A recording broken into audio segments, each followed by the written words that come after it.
rektor saya waktu itu. Jadi alhamdulillah waktu itu ketika saya diundang ke Istana Negara ada Pak Habibie dan di sampingnya ada Pak Malik Raja. Alhamdulillah. Bapak-bapak Ibu yang dirahmati Allah, Syekh Mustafa Al-Marawi rahimahullah.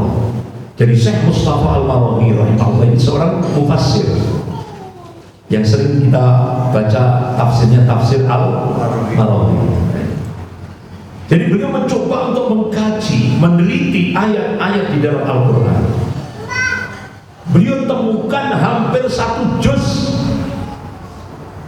Allah Subhanahu wa ta'ala mengungkap dalam Al-Quranul Karim tentang karakter Yahudi. Hampir 1 juz. Beliau temukan kurang lebih 76 karakter Yahudi. Jadi bangsa Yahudi adalah bangsa yang paling unik dibanding bangsa-bangsa lain di dunia ini. Dalam diri mereka terkumpul semua kejelekan, tipu daya, jiwa-jiwa teroris, rasa dengki dan konspirasi, kejahatan, kebiadaban, kebengisan, kelicikan, pengingkaran, penjarahan, keras kepala. Itu sudah watak Yahudi. Coba sampai Allah mengutus 12 nabi untuk membina Bani Israel. Apa yang terjadi? Dibunuh. Utusan Allah, nabi dibunuh. Tidak hanya sekedar dibunuh, dicacah-cacah tubuhnya. Istilah kita sekarang dimutilasi. Memang jahat Pak Yahudi. Ya. Siapa beliau? Nabiullah Zakaria alaihissalam. Nabiullah Zakaria alaihissalam dibunuh, dimutilasi. Sampai Allah utus Nabiullah Musa alaihissalam. Anibudullah, sembahlah Allah. Gak mau. Yang disembah malah sapi betina. Diabadikan dalam Al-Quranul Karim surah Al-Baqarah. Pengku, watos, apa kalau bahasa Malang, mokong. Itu memang karakter yang sampai akhirnya Allah utus Nabi Allah Isa alaihissalam diburu, ya, diburu, sampai akhirnya dibunuh. Tapi Allah Subhanahu wa ta'ala mengabarkan dalam Al-Quran yang dibunuh atau yang disalib itu bukan Isa, tapi itu adalah muridnya Yudas Sakaria yang diserutakan wajahnya seperti Nabiullah Isa alaihissalam. Beliau dirapat, diangkat oleh Allah, diselamatkan oleh Allah, dan sampai hari ini posisi Nabiullah Isa alaihissalam di langit kedua. Bahkan Rasulullah mengabarkan dalam kitab Sahih Muslim bab Al-Fitan wa Asratus Sa'ah, tanda-tanda Yaumil Qiyamah Kubra. Salah satu di antaranya Nabiullah Isa alaihissalam akan diturunkan oleh Allah menjelang subuh, sebelum subuh, yaitu di Menara Putih Masjid Al-Umawi, tepatnya di mana? Yaitu Damaskus, Suriah. Saya punya fotonya ini masjidnya. Dan alhamdulillah di Suriah, jadi tempat Rasulullah mengabarkan akan terjadi malhamah, peperangan antara kaum muslimin dan Rom. Itu Rasulullah mengabarkan di Ahmad Audabi, itu di Halab, Aleppo, Suriah. Alhamdulillah sebelum saya pulang ke Indonesia, alhamdulillah saya sudah sampai sana. Saya berangkat dari Jabal Aqrab itu waktu subuh, nyampe di Ahmad Audabi. Ahmad itu satu danau yang luas, yang aliran airnya sampai ke Yaman. Kemudian Dabik itu satu padang yang luas. Disitulah akan terjadi malhamah, peperangan kaum muslimin dan Rom. Di belakang Rom ada 80 arwayah, 80 bendera, 80 panji. Artinya di belakang Amerika itu ada 80 negara. Sekarang di belakang Amerika masih 60 negara, berarti kurang 20 negara. Jadi nanti akan terjadi peperangan antara kaum muslimin dan Rom. Itu di Ahmad Audari, di Halil Suria. Bapak-bapak, ibu yang dirahmati Allah, mantan Presiden Amerika Jimmy Carter, jadi beliau mengatakan Zionis Israel itu menjadi ancaman keamanan global. Artinya apa? Sumber ancaman global, sumber ketidakamanan global itu semua mengerucut ke Yahudi. Sampai-sampai mantan pimpinan pusat Muhammadiyah Pak Profesor Safi Ma'arif ketika bedah buku di kantor PP Muhammadiyah Jakarta, beliau mengatakan selama Yahudi itu masih ada di bumi, bumi itu tidak akan aman. Ini persis statementnya sama dengan Jimmy Carter. Jadi kalau dunia ini kepingin aman, kata Profesor Safi Ma'arif gitu, Yahudi itu pindahkan ke planet yang lain, baru dunia ini aman. Jadi selama di dunia ini ada Yahudi, tidak akan aman. Kenapa? Karakter mereka itu melakukan fasad, kerusakan di muka bumi. Kenapa? Cita-citanya dia mau menciptakan sistem Dajjal, setan.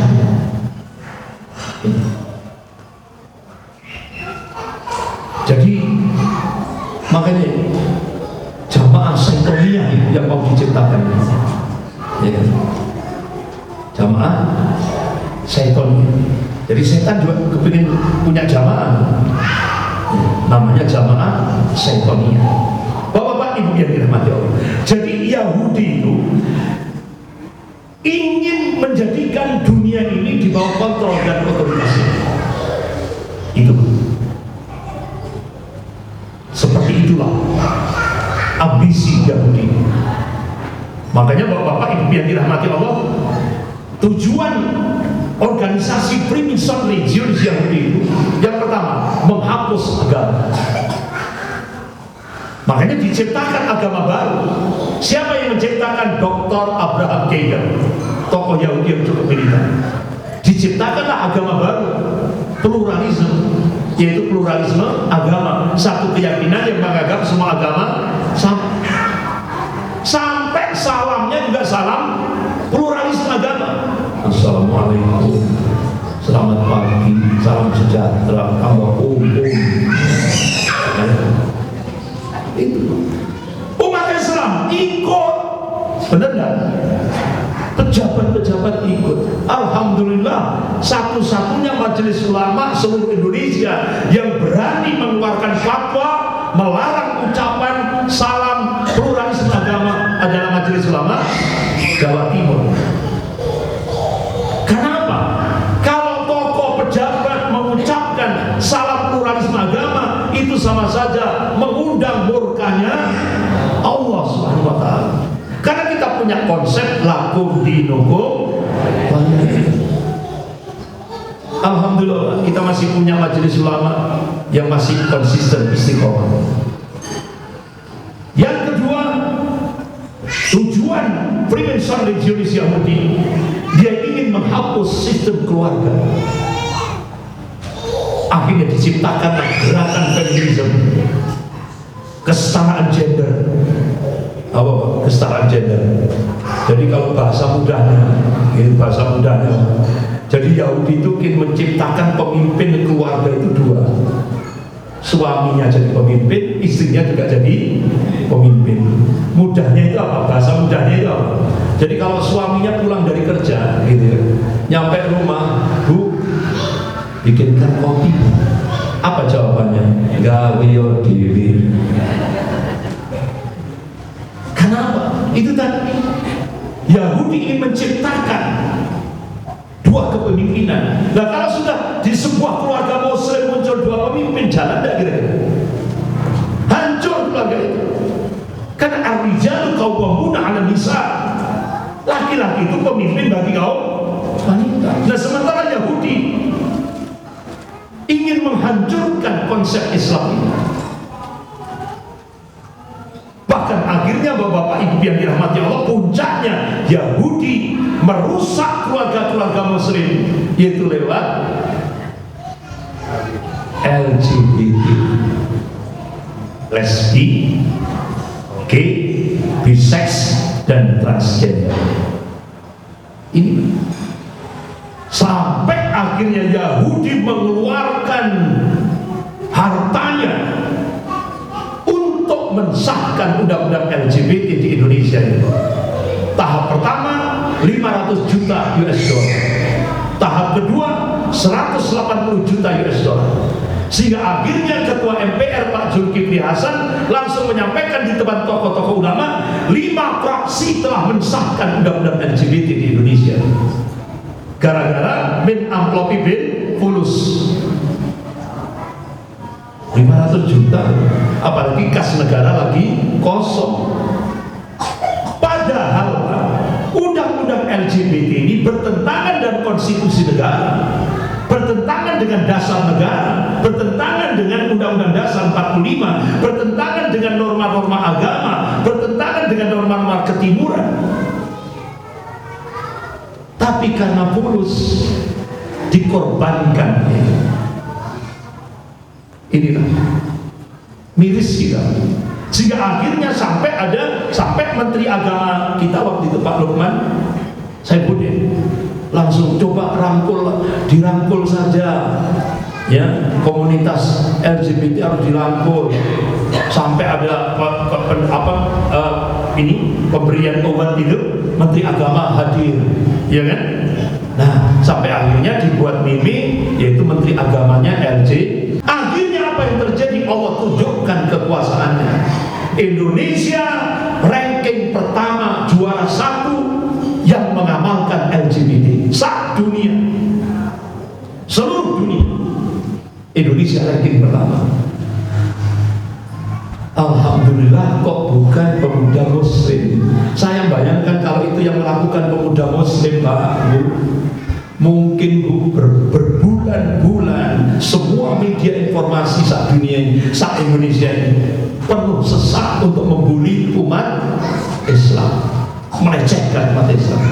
Dan tahunya yang melakukan pemuda Kristiani yang aktif ke gereja, dia memperkosa 195. Bahkan stasiun televisi London, Inggris itu mensut bagaimana caranya dia merekrut pemuda-pemuda yang jadi mangsa, jadi laki memperkosa laki dalam waktu hitungan 60 detik di kafe-kafe, di klub-klub malam itu dia. Dalam 60 detik habis itu diajak ke apartemennya, sudah disiapkan bir yang sudah ada diracik, langsung diperkosa. Bahkan tempat pemerkosaan itu disut oleh stasiun televisi London, sehingga akhirnya pemerintah Inggris langsung menghukum seumur hidup.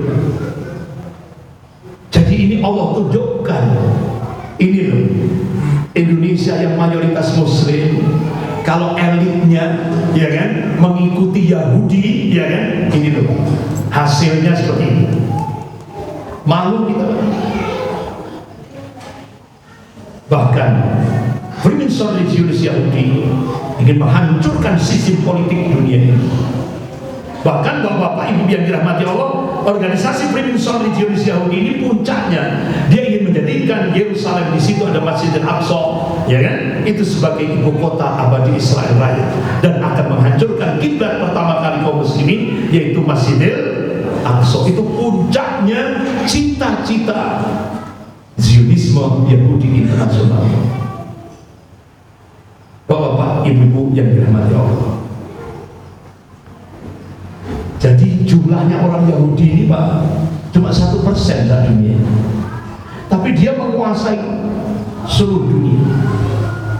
Perbankan dia kuasai, yang mengendalikan perbankan seluruh dunia. Jadi dulu tokohnya ada 2, Rothschild dan Rockefeller. Sekarang tokohnya ada 2, yaitu George Soros dan Henry Kissinger. Jadi bapak-bapak, ibu yang dirahmati Allah, yang menguasai sumber daya alam Yahudi. Loh kok begitu? Iya, Allah itu yang Allah kabarkan. Memang itu yang dikehendaki oleh Allah.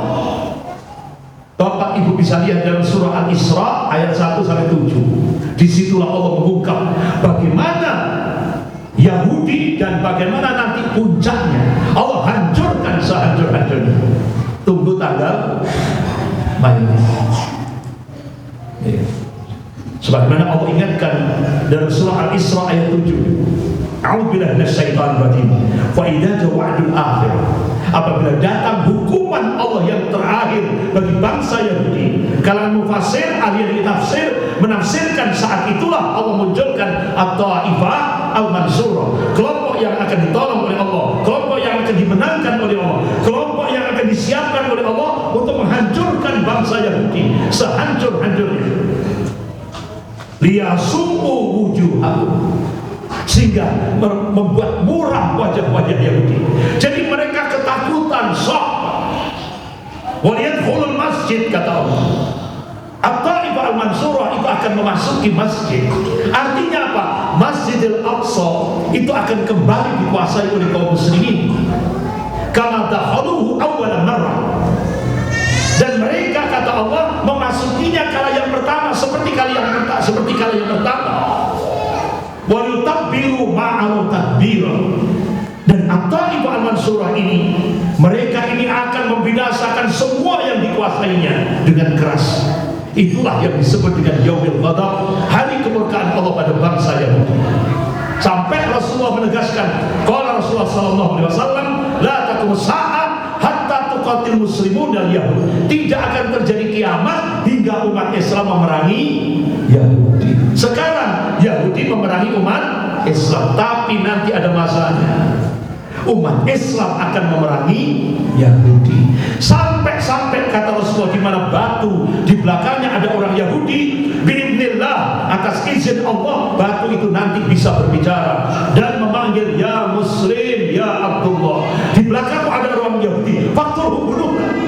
Ini hadis sahih riwayat Bukhari dan Muslim. Ini pasti, Pak, tidak bisa tidak. Apalagi Allah sudah menegaskan dalam surah An-Najm ayat 3-4.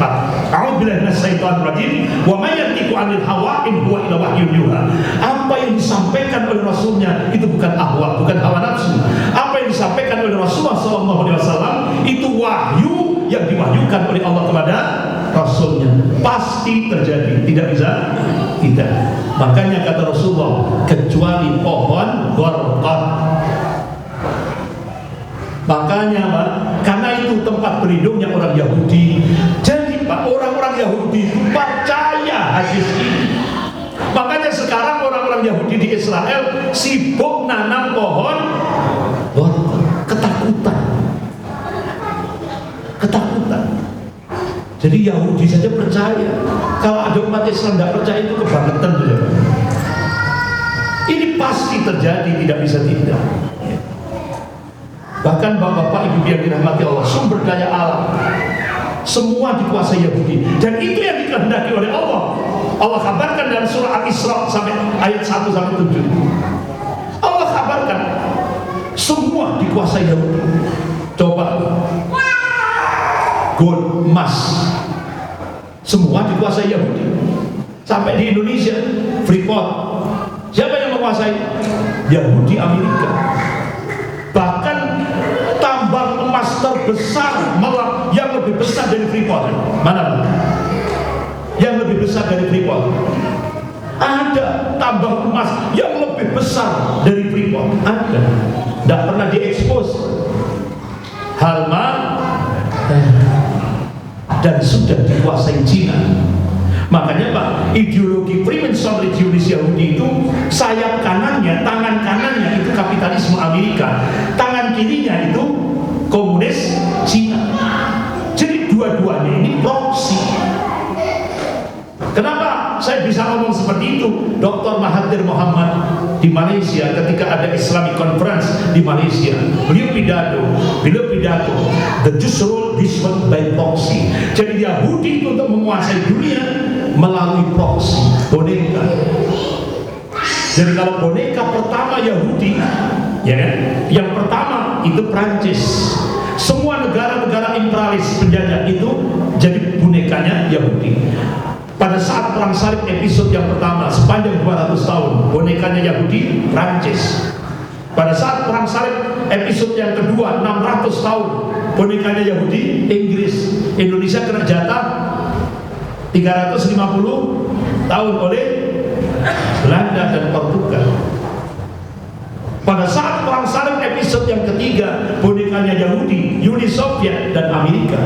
Nah sekarang proksi Yahudi Amerika dan Cina. Itu jadi semua yang mengendalikan itu Yahudi. Bahkan Pak, kota kecil Bojonegoro di sana ada blok cepu minyak kan? Siapa yang menguasai? Yahudi. Exxon Mobil. Semua sumber daya alam, diamond, berlian, seluruh itu yang menguasai Yahudi. Minyak, emas, semua. Jadi memang yang diinginkan Allah seperti itu, tapi nanti ada masanya akan dihancurkan oleh Allah. Makanya kita mohon kepada Allah 17 kali sehari semalam. Ketika kita sholat 5 waktu, ghairil maghdubi alaihim waladhdallin. Siapa al-maghdub? Kata Rasulullah, al-Yahud, Yahudi. Siapa yang dimurkai oleh Allah? Bangsa Yahudi. Ad-dhalin, siapa yang disesatkan? An-Nasara, kata Rasulullah, Nasrani. Itu yang kita mohonkan terus setiap hari, sehari semalam, 17 kali. Bahkan bapak-bapak ibu yang dirahmati Allah, yang menguasai organisasi seluruh dunia Yahudi. Seluruh dunia PBB dikendalikan Yahudi. Semuanya, UNESCO, Rand Corporation, CIA, FBI, semua organisasi seluruh dunia dikendalikan Yahudi. Jadi memang seperti itu. Itu yang terjadi. Apalagi Indonesia, ya. Seluruh dunia, Amerika saja dikendalikan Yahudi, Eropa semua dikendalikan Yahudi, semuanya. Cina di luar Yahudi. Bapak-bapak, ibu yang dirahmati Allah, ini orangnya, ini pengendali, namanya Henry Kissinger. Jadi sejak tahun 1974 itu ternyata Yahudi sudah melakukan program depopulasi, pengurangan jumlah penduduk. Pengurangan jumlah penduduk. Artinya apa? Yahudi itu Pak, imperialisme rasial. Jadi dia menganggap selain Yahudi itu ghaib, binatang. Seperti itu. Jadi kita ini menurut pandangan orang Yahudi itu binatang, ghaib. Jadi seperti itu. Bapak-bapak, ibu yang dirahmati Allah. Jadi pengurangan populasi penduduk itu merupakan prioritas utama kebijakan luar negeri Amerika, terutama terhadap negara-negara dunia ketiga, termasuk Indonesia. Jadi ini merupakan masalah vital bagi keamanan nasional Amerika. Jadi sejak tahun 74 telah mencanangkan penggunaan makanan dan minuman sebagai senjata pemusnah massal. Ini kita baru tahu setelah diungkap oleh Executive Intelligence Review tanggal 8 Desember tahun 95.